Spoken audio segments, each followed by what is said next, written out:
Teken maar hoe je doorbel of je camera die je thuis hebt, die is ergens gekocht en je bent blij dat er dood. Maar soms zijn dat soort apparaten helemaal niet goed beveiligd en kan dat een ingang wezen voor een hacker om in je netwerk te komen. Een hack zit Sint-Wurg in een Lieds hoekje. Daarvoor waarschuwt het cyberexpert Ronald Zielstra van Burgum. Er binnen heel iets meer hackers actief, die het computersystemen van bedrijven en particulieren platlezen kennen. Je weet dat officieel net wessen waar je komen, omdat ze per definitie anoniem binnen.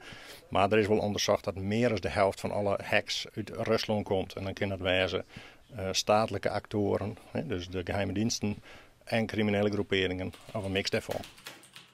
Wat ze daarmee dwang kunnen bij verschillende zaken. Het kan puur spionage wezen, dus dat ze mais zitten te zien, zonder dat je het terug hebt. Ze kunnen boelijk saboteren, zoals er vorige week in Oekraïne gebeurd is, dat alle computers in één keer wist worden.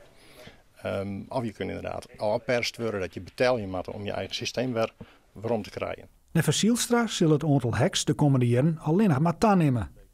Maar meesten hier hoeven voor eerst net benauwd te wezen voor een Russische cyberaanval. Ik denk op zich dat het risico voor de gemiddelde particulier wel wat meevalt en dat in het kader van dit bedrijven en overheid er meer risico rennen.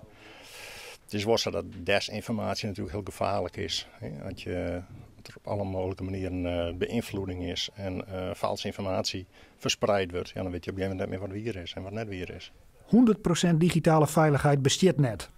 Maar met wat basismaatregels kunnen mensen al een soort ellende voorkomen. Updaten is natuurlijk heel belangrijk. Van alle apparaten die je hebt, moet je eigenlijk controleren, ben je kwetsbaar en moet ik daar een update op installeren.